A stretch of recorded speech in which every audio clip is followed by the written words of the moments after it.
Hi children, you are welcome to my Grammar Galaxy series. आज से थोड़ी interesting चीज अब हम लोग पढ़ना स्टार्ट करेंगे।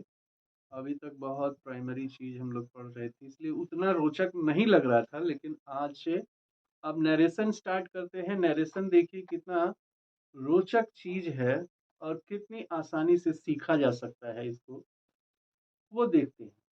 नरेशन का मतलब जब किसी की कही हुई बात को हम दूसरे से कहते हैं। जैसे मान लो मेरे दोस्त ने कुछ कहा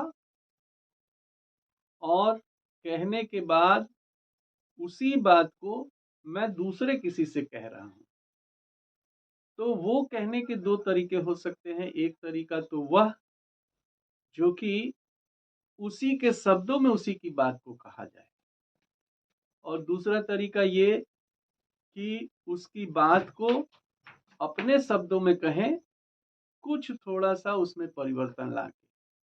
वो परिवर्तन कैसे करते हैं ये देखते हैं। पहले तो हम देख लें कि वो दो तरीके कौन से हैं। एक तो डायरेक्ट स्पीच होता है, अगर उसकी बात को हम उसी के शब्दों में कहें, और उसकी बात में अगर थोड़ा सा परिवर्तन लाके हम अपने शब्दों में कहते हैं तो वो इनडायरेक्ट स्पीच हो जाता है। तो डायरेक्ट स्पीच में जब कोई व्यक्ति किसी वक्ता के कहे हुए कथन को बिना किसी परिवर्तन के अभिव्यक्त कर दे तो वह डायरेक्ट स्पीच कहलाता है। बिना किसी परिवर्तन की, ये मुख्य बात है कि किसी की बात को बिना कोई परिवर्तन किए हम उसको व्यक्त कर दें तो वो डायरेक्ट स्पीच होता है। जैसे राम सेज, राम कहता है आई वर्क हार्ड, मैं कठोर मेहनत करता हूं। तो राम ने अपने लिए इस आई का यूज किया था। वर्क हार्ड, वह कठिन परिश्रम करता है, ये उसने कहा था। लेकिन जब मैं उसकी बात को थोड़ा सा, उसके कथन को अपने शब्दों में कुछ परिवर्तन करके प्रस्तुत करें तो वह इनडायरेक्ट स्पीच कहलाता है। अपने शब्दों में किस तरह से परिवर्तन करेंगे? कहेंगे Ram says that he works hard, ये उसने अपने लिए आई लगाया था, लेकिन मैंने जब किसी और तीसरे व्यक्ति से कहा तो मैंने उसके लिए ही लगा दिया। तो ये कैसे परिवर्तन करते हैं, ये परिवर्तन करने के तरीके हम सीखेंगे। तो देखिए,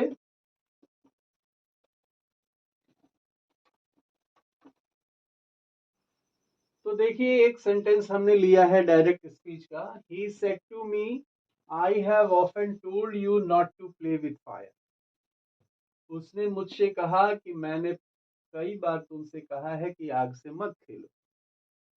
तो इसमें देखिए, पहली बात तो कुछ प्रारंभिक चीजें सीख लें। जैसे ही सेड टू मी, ये इन्वर्टेड कॉमा के बाहर है और ये पूरा वाक्य इन्वर्टेड कॉमा में, इन्वर्टेड कॉमा के अंदर है। तो इन्वर्टेड कॉमा के बाहर जो भाग है, मतलब ये भाग, इस भाग को हम लोग कहते हैं रिपोर्टिंग स्पीच।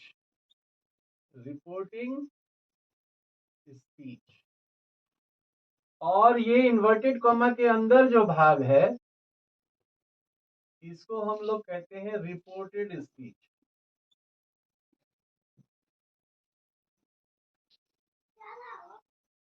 रिपोर्टिंग स्पीच और रिपोर्टेड स्पीच।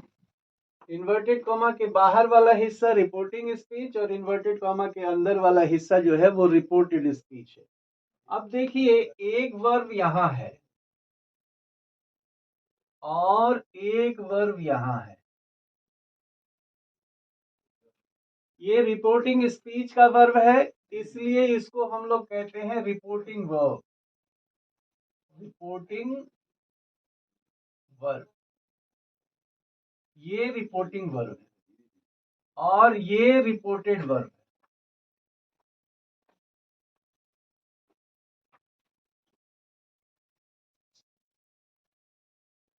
है। रिपोर्टिंग वर्ब और रिपोर्टेड वर्ब।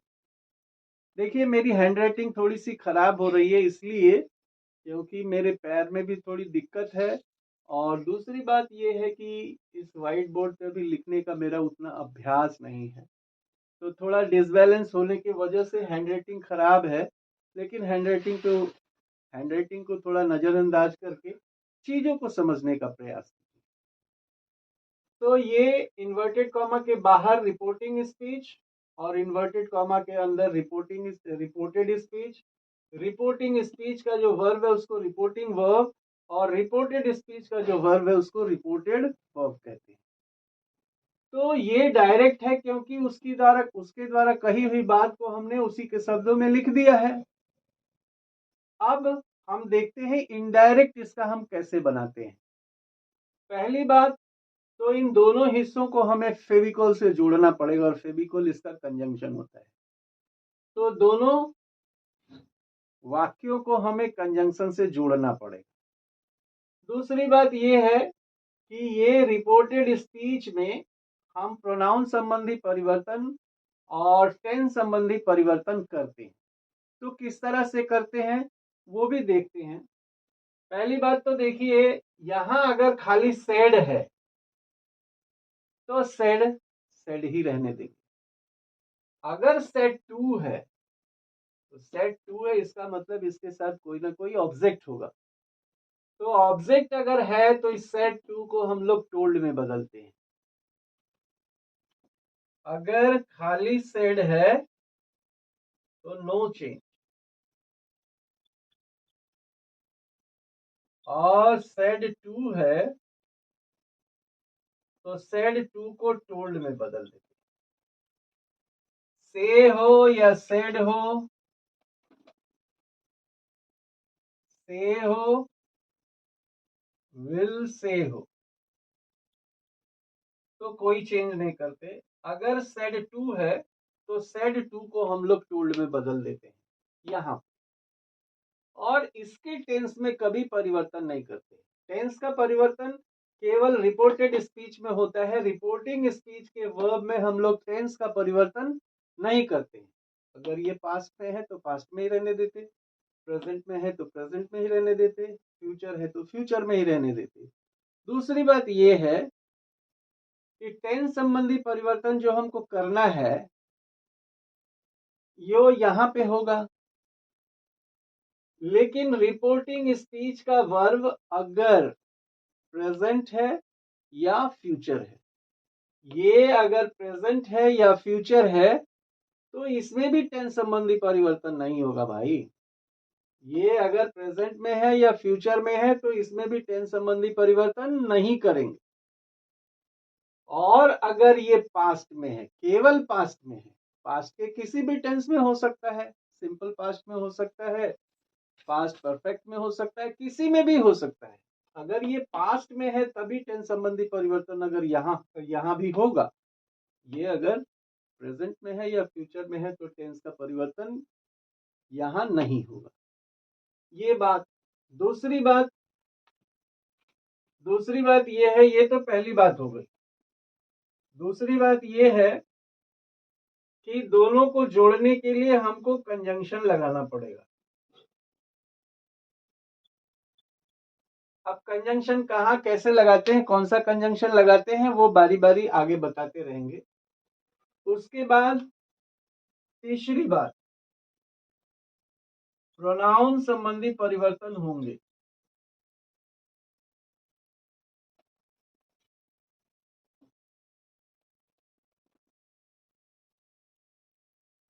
प्रोनाउन संबंधी परिवर्तन होंगे और टेंस संबंधी परिवर्तन होंगे। तो ये पहले नोट कीजिए। इसके बाद इन दोनों को जोड़ने के लिए कंजंक्शन की जरूरत है। प्रोनाउन जैसे यहाँ पे फर्स्ट पर्सन का प्रोनाउन है, ये सेकंड पर्सन का प्रोनाउन है, तो ये प्रोनाउन बदलते हैं। दूसरी बात, टेंस संबंधी परिवर्तन भी होते हैं। तो ये सारे परिवर्तन होते हैं। अब कैसे होते हैं उनको बारी बारी से देखते हैं। तो एक सेंटेंस लेते हैं।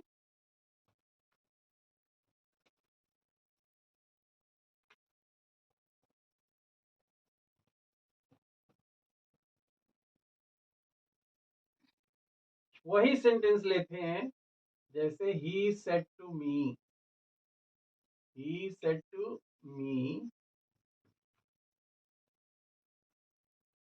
आई हैव ऑफन टोल्ड यू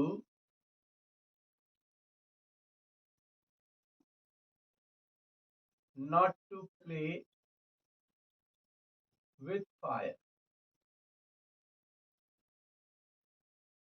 यही सेंटेंस हमने लिया। तो इसको अगर हम इनडायरेक्ट में लिखना चाहें तो क्या होगा, ही टोल्ड मी, भाई सेड टू की जगह मैंने टोल्ड लगा दिया। ये अफर्मेटिव सेंटेंस है, इसलिए यहाँ पे कंजंक्शन दैट लगा है, ये कंजंक्शन है। तो he told me that I, आई, अब हम जब दूसरे को बोलेंगे तो ये आई को हम ही में चेंज कर देंगे। He had often, he had often told you, जो है मी के अनुसार मी हो गया। He had often told me not to play with fire. देखिए यहाँ पे प्रेजेंट परफेक्ट था और यहाँ पे हमने पास्ट परफेक्ट में बदल दिया। ये आई को हमने ही में बदल दिया और यू को मैंने मी में बदल दिया। तो यही तो सीखना है कि कैसे हम लोग ये प्रोनाउन का चेंज करते हैं और कैसे कहाँ पे टेंस का चेंज करते हैं। तो ये देखिए, इसके बारे में बारी बारी से हम बताते हैं।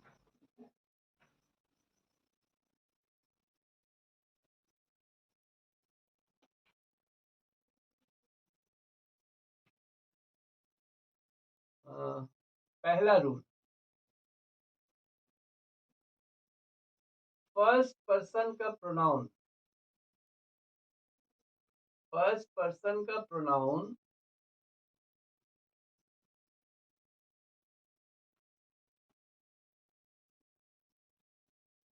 रिपोर्टिंग स्पीच के सब्जेक्ट के नंबर और नंबर, पर्सन और जेंडर के अनुसार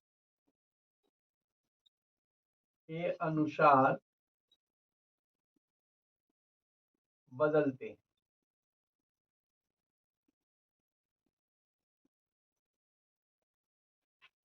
रिपोर्टेड स्पीच में आया हुआ फर्स्ट पर्सन का प्रोनाउन रिपोर्टिंग स्पीच के सब्जेक्ट के नंबर, पर्सन और जेंडर के अनुसार बदलते हैं। इस चीज को हम लोग एक एग्जाम्पल में देखते हैं कैसे ये किया जाता है। जैसे मान लीजिए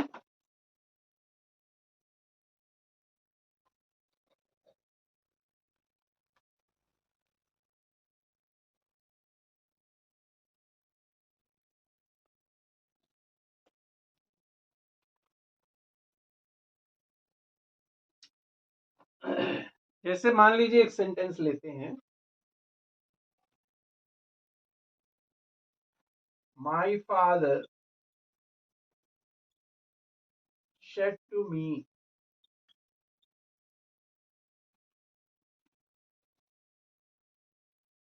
आई am going to my office. मेरे पिताजी ने मुझसे कहा कि मैं अपने ऑफिस में जा रहा हूं। ये रिपोर्टेड स्पीच है। रिपोर्टेड स्पीच में देखिए, आई फर्स्ट पर्सन का प्रोनाउन, माई ये भी फर्स्ट पर्सन का प्रोनाउन। तो फर्स्ट पर्सन का प्रोनाउन रिपोर्टिंग स्पीच ये है, रिपोर्टिंग स्पीच के सब्जेक्ट, तो रिपोर्टिंग स्पीच का वर्ब ये है और इसका सब्जेक्ट ये है। किसने कहा? मेरे पिता ने कहा। तो पिता किसी रिश्ते का नाम या कोई नाम वो थर्ड पर्सन में होता है। तो ये थर्ड पर्सन में अर्थात ये और ये दोनों थर्ड पर्सन में बदलेंगे। तो थर्ड पर्सन में ये सब्जेक्ट की जगह है और ये पॉसेसिव हमको पोजीशन बता रहा है। तो आई जो है थर्ड पर्सन में ही हो जाएगा, क्योंकि फादर का जेंडर जो है वो मैस्कुलिन है और फादर का नंबर जो है वो सिंगुलर है। तो नंबर, जेंडर और पर्सन के अनुसार ये बदल जाता है। तो ये हो जाएगा माई फादर सेड के जगह पे told, told me, conjunction that, my father told me that, ये ही हो जाएगा। ये एम गोइंग प्रेजेंट कंटिन्यूअस है तो इसको पास्ट कंटिन्यूअस में बदलना पड़ेगा। तो he was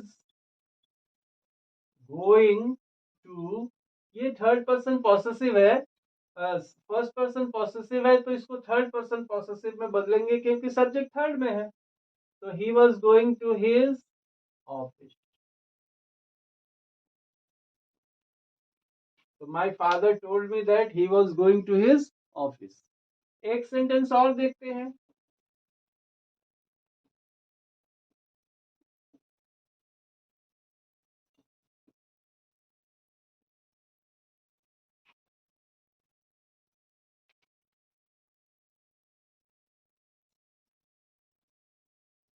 the teacher said, I am not coming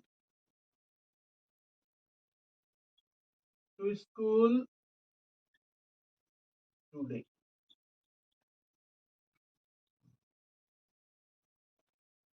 मेरे शिक्षक ने कहा कि मैं आज स्कूल नहीं आ रहा हूं। तो यहां देखिए फर्स्ट पर्सन का एक ही प्रोनाउन है जो कि सब्जेक्ट में यूज हुआ है। तो फर्स्ट पर्सन का सब्जेक्ट रिपोर्टिंग वर्ब के सब्जेक्ट के अनुसार बदला जाएगा। रिपोर्टिंग वर्ब में द टीचर है, टीचर मतलब थर्ड पर्सन, ये थर्ड पर्सन में जाएगा। तो लिखेंगे द टीचर, ये सेड नहीं बदला जाएगा क्योंकि सेड टू नहीं है, इसके बाद ऑब्जेक्ट नहीं है। तो the teacher said that, I जो है टीचर के अनुसार ही हो जाएगा। He am not coming present continuous, तो ही वॉज नॉट कमिंग, को गोइंग भी कर सकते हैं या कमिंग भी लिख सकते हैं। He was not going to school that day.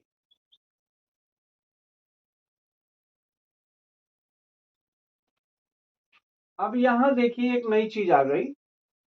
ये हमने बोला कि कमिंग को हम गोइंग कर सकते हैं। क्यों कर सकते हैं? जैसे मान लीजिए अगर मैं स्कूल में जाके ये बात करता हूं तो वहां तो स्कूल स्कूल में टीचर को कम करना है ना, तो वहां मैं कम बोलूंगा। अगर स्कूल से बाहर किसी से कहता हूं तो वहां मैं गोइंग लगा सकता हूं। जिस पॉइंट की बात हो रही है उस पॉइंट पे अगर हम खड़े हैं तो वहां पे हम लोग कमिंग लिख सकते हैं, लेकिन उस पॉइंट से बाहर कहीं है तो हम गोइंग लिखेंगे। और एक नई चीज आई, टुडे की जगह हमने दैट डे लिखा। तो टुडे की जगह दैट डे लिखने के मतलब ये कैसे होता है ये भी बताएंगे। अभी इसको देखते हैं कि किस तरह से हमने इसको जोड़ा और प्रोनाउन संबंधी परिवर्तन किया। इसके बाद हम आते हैं टेंस संबंधी परिवर्तन कैसे करते हैं उसको देखते हैं। ठीक है।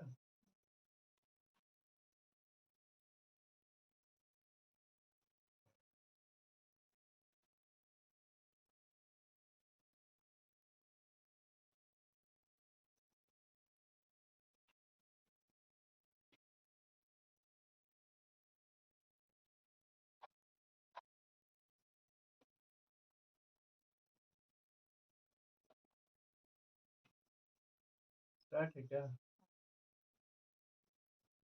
Simple present.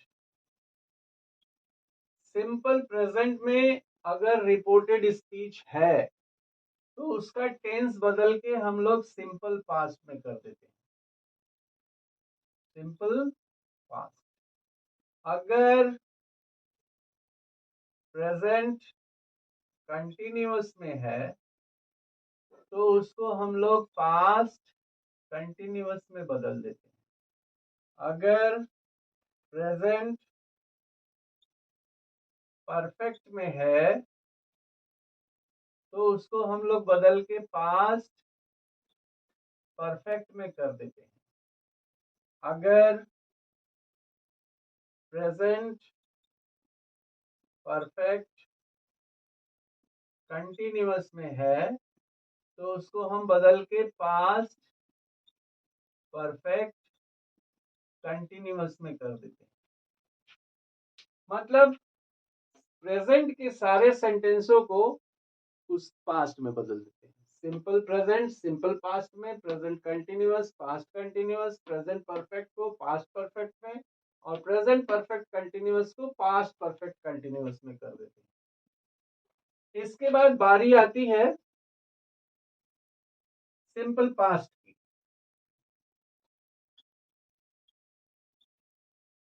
सिंपल पास्ट में अगर हमारा रिपोर्टेड स्पीच है तो उसको हम लोग पास्ट परफेक्ट में बदल देते हैं।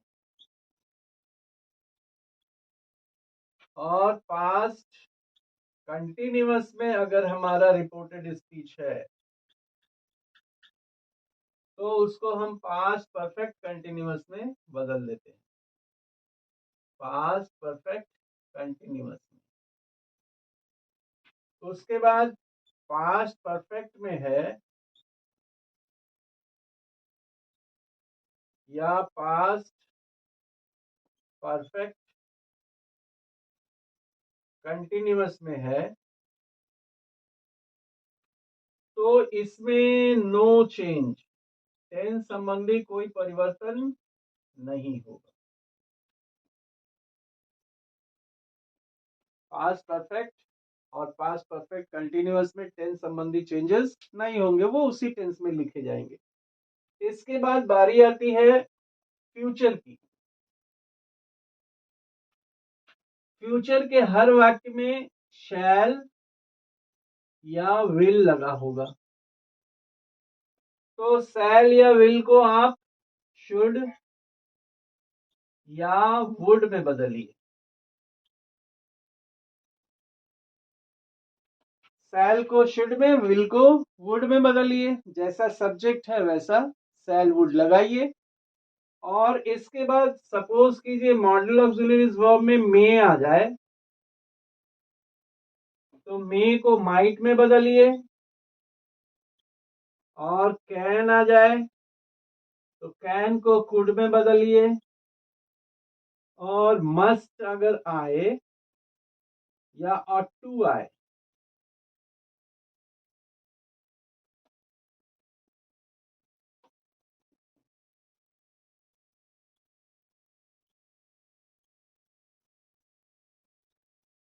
ऑट टू तो इनमें नो चेंज।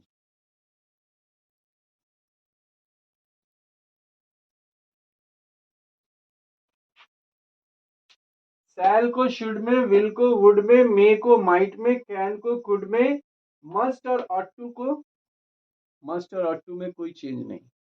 ऑट टू का कहाँ यूज होता है? कर्तव्यों को बोध कराने के लिए सेंटेंस में ऑट टू का प्रयोग करते हैं। जैसे आई ought to obey my father, I ought to obey my father, पिता के आज्ञा का पालन करना मेरा कर्तव्य है। I ought to love my country, देश को प्रेम करना मेरा कर्तव्य है। तो वहां ऑट टू का प्रयोग होता है। वहां हम लोग अगर ऑट टू आ गया, मस्ट आ गया तो हम लोग कोई चेंज नहीं करते हैं। कोई चेंज करने का मतलब फॉर्म में, टेंस में चेंज नहीं करते हैं। प्रोनाउन संबंधी चेंजेस तो होंगे ही। तो सिंपल प्रेजेंट को सिंपल पास्ट में, प्रेजेंट कंटिन्यूअस को पास्ट कंटिन्यूअस में, प्रेजेंट परफेक्ट को पास्ट परफेक्ट में, प्रेजेंट परफेक्ट कंटिन्यूअस को पास्ट परफेक्ट कंटिन्यूअस में, सिंपल पास्ट को पास्ट परफेक्ट में, पास्ट कंटिन्यूअस को पास्ट परफेक्ट कंटिन्यूअस में, और पास्ट परफेक्ट तथा पास्ट परफेक्ट कंटिन्यूअस में कोई चेंज नहीं होगा। फ्यूचर में सारे वाक्यों में शैल विल होंगे, शैल को शुड में और विल को वुड में बदलिए, मे को माइट में, कैन को कुड में, और मस्ट और ऑट टू में कोई चेंजेस नहीं होंगे।